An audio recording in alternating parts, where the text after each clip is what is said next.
오늘은 제가 얘기하려고 한 거는 우리는 왜 이렇게도 괴로운 걸까라고 하는 약간 추상적인 내용의 제목을 잡아봤는데 되게 중요한 얘기고 우리가 마음 문제를 다룰 때 어떤 자세로 대해야 되는지에 대한 되게 중요한 얘기인데 그 얘기를 오늘 좀 해보려고 합니다. 오늘의 주제는 고통의 보편성이라는 건데 사실 모든 심리치료의 궁극적인 결말, 궁극적인 결론 다들 종결하면서 어떤 상태로 종결하냐고 하면 되게 수용되는 상황으로 종결이 되거든요. 그게 뭐 나에 대한 수용이든 타인에 대한 용서든 나의 어떤 심리적 어려움에 대한 어떤 받아들임이든 되게 수용으로 결말이 지어질 때가 정말 많은데 그 수용을 위한 어떤 대전제라고 할 만한 게 고통의 보편성이라는 주제입니다. 되게 중요한 주제인데 하나씩 얘기를 좀 해보죠. 사실은 어떤 심리적으로 힘든 사람이 많다는 거는 너무도 많이 얘기를 들어가지고 다 아실 거예요. 마음이 힘든 사람들이 정말 많죠. 우리나라만 하더라도 우울증 환자가 100만 명인데 이게 한 해에 진단받은 사람, 한 해에 우울증 문제로 정신과에서 진료받은 사람만 100만 명이라고 하고 20대 여성이 가장 많다고 합니다. 실제 디스턴싱 유저분들도 20대 여성분들이 가장 많은 것 같아요. 그리고 이 100만 명이라는 게 정말 많은 숫자죠. 보니까 그 도시 중에서 수원 인구가 100만 명이더라고요.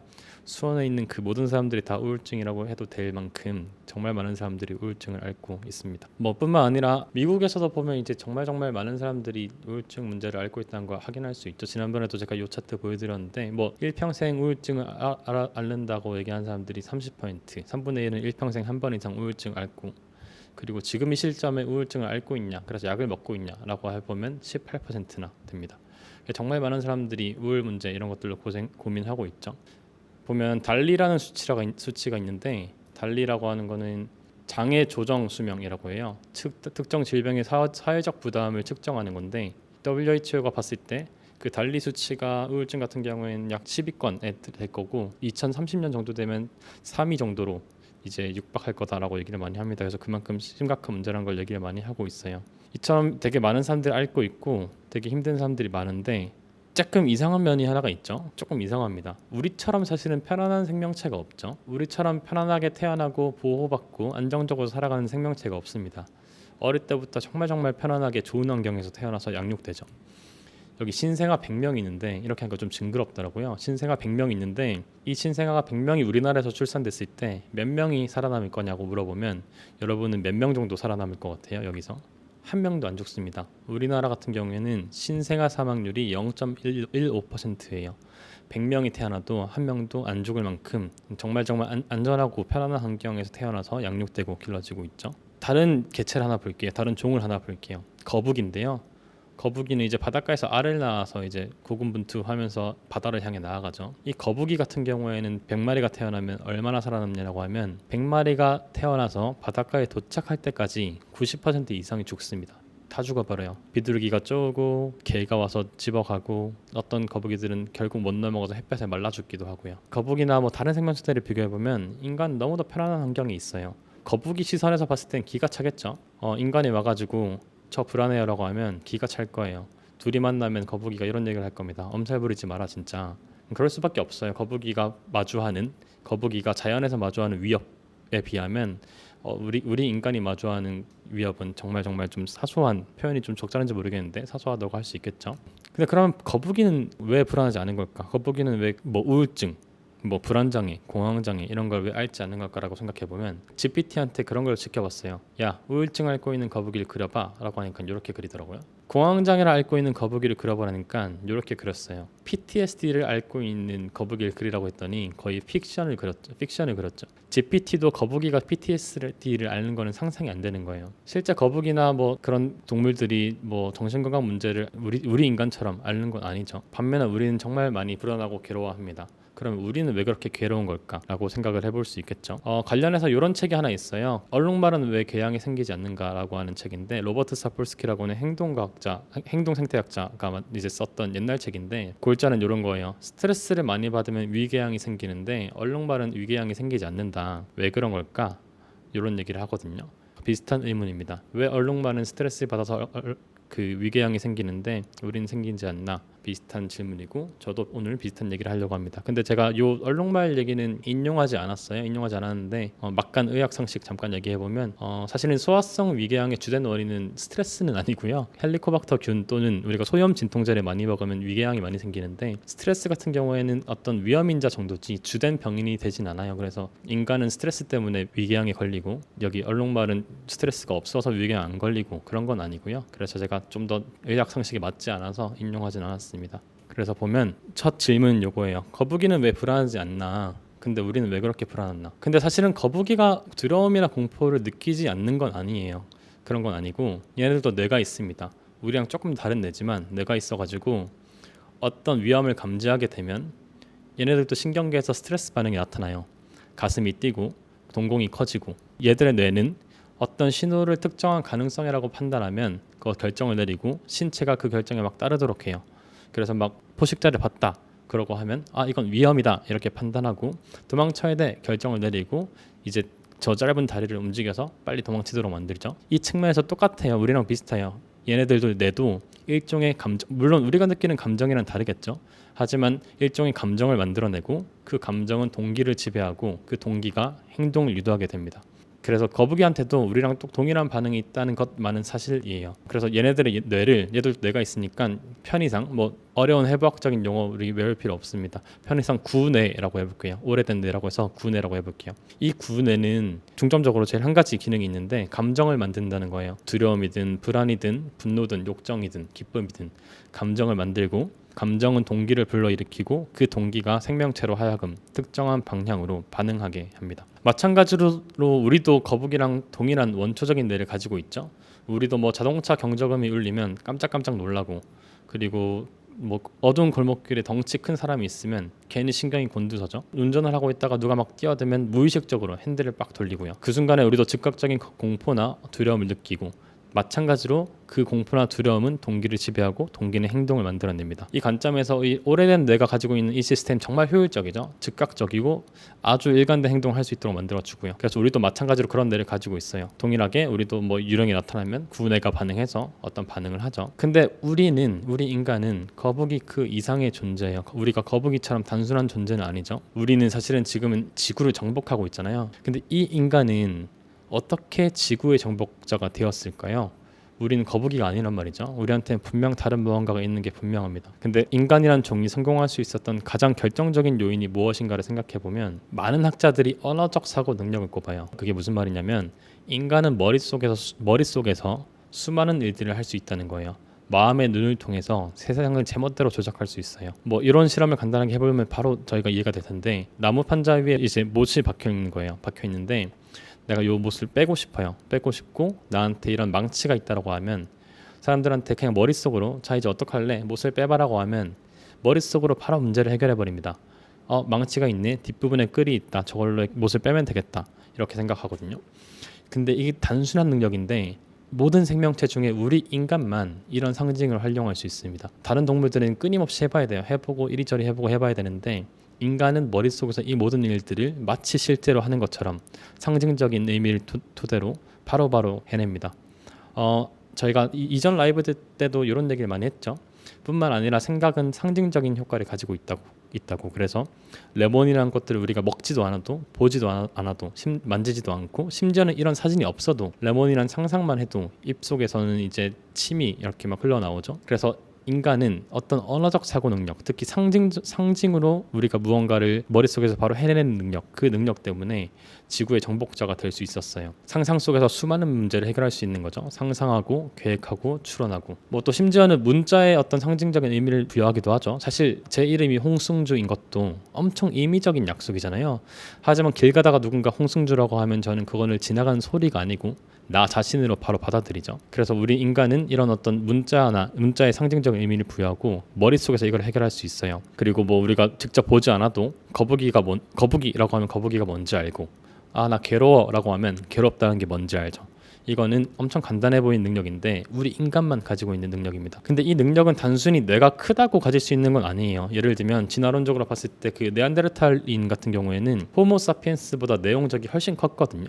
덩치도 훨씬 컸어. 약간 피지컬이 좋은 짱 같은 그런 친구들이지. 근데 이제 걔들의 뇌는 뇌 신경이 많은 부분이 시각이랑 신체 조절 능력에 신경이 많이 할당되어 있었어요. 근데 반면에 호모사피엔스 우리들은 사회적 상호작용과 문제 해결에 더 적합한 뇌 구조를 가지고 있었고, 이게 호모사피엔스가 힘도 약하고 근육도 없고 덩치도 작음에도 불구하고 지구의 정복자가 되는데 결정적으로 기여를 했습니다. 즉 진화는 다른 어떤 힘세고 뭐 이런 게 아니고 문제 해결의 뇌를 선택한 거예요. 편의상 그 문제 해결의 뇌를 신뇌라고 불러볼게요. 새로운 뇌라고. 이 신뇌의 역할은 뭐냐면 상상하고 추론하고 예상하고 반추하고 반성하고 이런 것들을 머릿속에서 끊임없이 할 수 있는 것들이에요. 그리고 또 다른 기능 중에 하나는 정체성이라는 걸 가질 수 있어요. 나란 누구고 나는 어떤 사람이고 이런 정체성을 가질 수 있도록 하는 고차원적인 능력을 가진 어떤 뇌겠죠. 그래서 그 뇌를 신뇌라고 해보면 이 능력은, 이 신뇌가 가진 능력은 거북이는 상상할 수도 없는 거예요. 그래서 우리가 이 능력을 가지고 지구를 지배하게 됐죠. 근데 이제 여기서부터 이제 문제가 발생하는데, 우리가 똑똑해지는 것은 되게 큰 부작용을 낳았거든요. 우리가 과거를 반성하고 미래를 예측할 수 있다는 건데, 그게 우리 문제 해결 능력을 더 높여주긴 하지만 동시에 우리가 불안 그 자체에 대해서도 상상할 수 있게 됐어요. 상징적인 효과를 통해서 지금 그런 일이 있는 것도 아닌데 미래일 무언가를 생각하면 불안해지는 거죠. 그래서 어떤 상징적인 효과로 불안이 떠오르고, 불안해지면 또 더 위협적인 걸 예측할 수밖에 없거든요. 내가 불안하니까 더 대비를 해야 되니까 더 그런 생각을 할 수밖에 없어. 그리고 또 위협적인 것을 예측하면 더 불안하죠. 이렇게 악순환에 빠질 수밖에 없어요. 비슷하게 우리는 과거의 일 또는 벌어진 일들을 곱씹으면서 우울 그 자체에 생각하기도 합니다. 나는 왜 애플을 만들 수 없나? 이런 반성을 하게 되면 우울해지죠. 우울하다 보면 또 자아에 대한 되게 과도한 집중이 발생해요. 다시 한번 또 그러면 그 감정은 생각을 낳고 생각은 감정을 낳고, 그리고 감정이 다시 한번 자기 반성적인 성찰에 몰두하도록 만들고, 이러면서 악순환에 빠지는 거죠. 간단하게 요약하면 감정을 유발하는 생각과 생각을 유발하는 감정이 끊임없이 상호작용하면서 눈덩이처럼 커지는 거예요. 문제 해결의 뇌인 신뇌를 가졌기 때문에 우리는 외부 세계의 실제 요인보다 우리 내면에서 벌어지는 심리적 사건에 더 강하게 지배될 수 있어요. 이게 되게 중요한 얘기예요. 외부 세계의 실제 요인보다 우리 내면에서 벌어지는 심리적인 사건에 더 강하게 지배될 수 있습니다. 이 얄미운 얼룩말들, 손에 손잡고 강강수월래 돌던 얼룩말들은 전혀 그렇지가 않아요. 얘네들은 자극이 없어지면 감정이 없어지고, 감정이 없어지면 그냥 다시 풀을 뜯어 먹으러 가면 됩니다. 그렇기 때문에 얘네들은 이렇게 손에 손잡고 강강수월래 하면서 행복해하는 거죠. 정리해보면 우리가 신뇌, 상상하고 추론하고 예측하고 반추하고 뭐 할 수 있는 그런 뇌를 가지고 있다는 것은 우리가 지구의 정복자가 된 이유이자 동시에 우리가 지구에서 가장 불행한 존재가 된 궁극적인 이유이기도 해요. 그 측면에서 우리는 척추동물을 넘어서 일종의 반추동물처럼 역할하고 그 위치까지 가버린 거죠. 끊임없이 반추하고 생각을 곱씹는 안타까운 어떤 반추동물처럼 돼버린 거예요. 그리고 이 신내에 또 다른 저주가 하나 있는데, 이거는 자기 정체성을 우리 가질 수 있다는 겁니다. 나름 축복이죠. 축복이에요. 우리가 나는 누구고 나는 어떤 사람인 것들을 인지할 수 있다는 것들은, 우리는 거울을 보면서 고양이들처럼 깜짝깜짝 안 놀래잖아요. 저게 나란 걸 알고 있고 나란 어떤 사람이라는 걸 알고 있고, 그래서 되게 축복이긴 한데, 근데 이 자기 정체성 때문에 우리는 끊임없이 어떤 경직된 사고에 갇혀요. 나는 소심한 사람이야. 나는 왕따였어. 나는 수능을 3번이나 실패했어. 나는 부모님으로부터 버림받았어. 다 아프고 힘든 얘기인데 잊혀질 수 없겠죠. 이게 쓸모없다는 뜻이 아니라 우리는 이런 사건들이 생기면 이런 것들이 끊임없이 자기의 정체성에 부여하게 돼요. 그리고 자기한테 어떤 특정한 개념을 부여하고 그 제한된 틀 속에서 자신과 세상을 인식하게 되는 거죠. 그리고 그 틀이 바로 우울과 불안 그리고 트라우마를 유지시키는 핵심적인 원천이 되기도 합니다. 예를 들면 이런 식인데, 이런 생각들이 이제 머릿속에 자리 잡은 거죠. 그럼 이 틀은 우리가 세상을 어떻게 바라볼지를 제한하는 거예요. 그리고 다른 정보가 들어온 걸 차단하는 거죠. 예를 들면 나는 소심한 사람이야 라는 정보가 라는 생각이 있는 사람이라고 해보면, 세상 사람들이 늘 평생 365일 매 순간 어디에서나 소심한 건 아니거든요. 그들한테도 분명 의외로 적극적인 모습들이 있고 그런 힌트가 있고 그런 정보가 있어요. 하지만 자기를 그렇게 개념화해둔 사람들은 이 정보를 완전 이렇게 색안경 끼듯이 그 정보는 받아들이지 않아요. 비슷하게 나는 왕따였다 라는 생각이 있던 사람들은 언젠가는 또 새로운 환경에 가면 사람들이 호의적으로 반응할 수 있는데 그런 정보들은 다 무시해버립니다. 그리고 나는 어울릴 수 없는 사람이야. 저희가 나를 좋아하지 않을 거야. 이런 생각들을 하게 되는 거죠. 나는 수능을 3번이나 실패한 사람이야. 이런 생각이 있는 사람도 다른 영역에서는 재능을 볼 수가 있어요. 사실 공부가 전부가 아니잖아요. 공부는 세상에서 할 수 있는 수많은 것들 중에 공부 하나 잘한 거예요. 근데 그럼에도 불구하고 사람들은 수능에 실패하면 나는 이제 그냥 실패자다, 나는 능력이 없는 사람이다, 무능한 사람이다, 그렇게 개념화 돼버리면 다른 영역에서 재능이 잘 보여도 자신감을 가지지 않고 그 정보는 차단해버립니다. 마지막으로 비슷하게 부모로부터 버림받았다라고 해보면 또 삶을 살아가다 보면 누군가는 감사하게도 나한테 무조건적인 사랑을 줄 수도 있어요. 연인일 수도 있고 스승님일 수도 있고 선생님일 수도 있고, 그런데 친구일 수도 있고요. 그럼에도 불구하고 그런 정보들을 캐치가 안 됩니다. 정말 이렇게 색안경을 끼고 세상을 바라보듯이 캐치가 안 돼요. 그래서 이렇게 개념화된 틀에 갇혔을 때, 그리고 그 내용이 어떤 심리적 고통과 관련된 것일 때 우리는 일평생을 괴로워하면서 살아갑니다. 편향적으로 특정 정보만 선택해서 바라보게 되는데, 우울증 같은 경우에는 희망 없음 이런 게 전형적인 어떤 개념화된 틀이거든요. 어쨌든 우리가 그런 개념화된 틀을 가지게 되는 이유도 우리가 신뇌를 가지고 있기 때문에, 새로운 뇌, 추론하고 생각하고 예측하고 할 수 있는 뇌. 근데 그렇게 해서 인간이 그렇게 괴롭다고 얘기해보면 누군가 이런 얘기를 해요. 에이, 그럴 리가 있나? 인간이 그렇게 대충 설계되었을 리가 있냐? 진화적으로 그렇게 설계되었을 리가 없다. 그렇게 취약한 게 말이 되냐? 우울증 때문에 사람이 몇 명이나 자살을 하는데 그건 너 주장이 잘못됐다, 이렇게 얘기할 수 있는데, 이거는 진화의 작동 방식을 전혀 이해하지 못한 거예요. 정말 안타까운 얘기인데, 진화는 그 어떤 것도 미리 설계할 수가 없어요. 자연은 어떤 한 시점에서 그 시점에 유전자의 전달에 이점이 있는 유전자를 선택할 뿐이에요. 그 유전자가 다른 부작용을 낳는다고 한들 그건 자연의 관심사가 아닙니다. 예시가 하나 있는데, 예를 들면 공작새의 꼬리, 얘들 꼬리가 엄청 화려하죠. 구애의 목적이라고 알고 있는데, 이 공작새의 꼬리는 암컷을 유혹하는 데는 최적이에요. 너무도 화려하고 멋지고 세 보이고 얼마나 멋져 보여요, 화려하고. 근데 이 꼬리는 공작새가 포식자로부터 도망치는 데는 최악의 조건으로 작용합니다. 그럼에도 불구하고 이미 한 방향으로 나아간 진화는 되돌릴 수가 없어요. 마찬가지로 기린 같은 경우에는 아프리카에서 이제 어떤 나뭇잎들이 위쪽에 있으니까 그걸 먹기 위해서 이제 목이 이렇게 긴 애들만 살아남다 보니까 이제 진화론적으로 기린이 탄생한 거죠. 근데 요즘 아프리카 초원에는 예전처럼 그렇게 큰 나무들이 많지도 않고, 요즘 사람들이 가가지고 이렇게 관광한답시고 기린한테 맨날 먹을 거 줘가지고 그렇게 목을 저렇게까지 애쓰면서 높이 들어서 뭘 먹을 필요가 없어요. 하지만 그렇다고 기린의 목이 짧아지는 건 아닙니다. 진화가 한 방향으로 가면 되돌릴 수가 없어요. 비슷하게 당시에 어떤 살아남기 위해서 내가 추론 능력을 가지고 예측하고 어떤 거에 대해서 반추하고 이런 능력을 갖게 됐는데, 이거는 불가피하고 비가역적인 타협이자 거래예요. 우리가 그렇게 함으로써 지구의 정복자가 됐지만 그거의 부작용으로서 우리는 계속 정신건강 문제를 앓게 되는 거죠. 그 측면에서 우리가 이런 신뢰를 통해서 왼쪽에 있는 지구의 정복자가 됐고 수많은 고차원 일들을 할 수 있었지만, 바로 그 이유 때문에 우리는 지구상에서 그 어떤 존재보다 심리적으로 고통스러운 존재일 수밖에 없게 됐어요.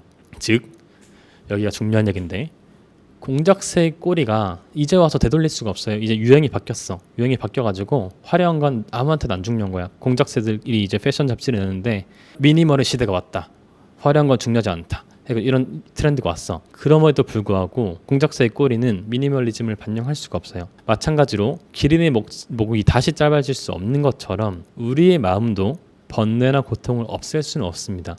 이거는 애초에 우리의 뇌가 설계되기를 그렇게 돼버린 거예요.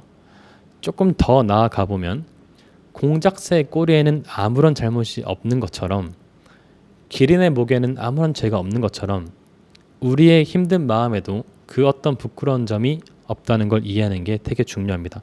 이게 왜 중요하냐면, 사람들이 심리적으로 힘들 때는 이런 감정을 정말 많이 느끼거든요. 뭔가 잘못됐다, 뭔가 이건 아닌데 나 왜 이러고 있지?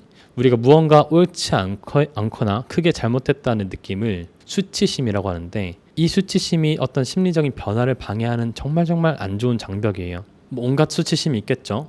유치한 가치일 수도 있고, 비밀스러운 욕망일 수도 있고, 그리고 강렬한 감정일 수도 있고, 비겁함일 수도 있고, 과거의 사건, 학대나 따돌림의 기억, 그리고 환영받지 못했던 기억, 무력함, 나약함, 이런 것들이 수치심을 만들 텐데, 수치심을 통해서 스스로를 바라보다 보면 스스로도 별로고 남들이 봐도 이상할 거라고 생각하는 거예요.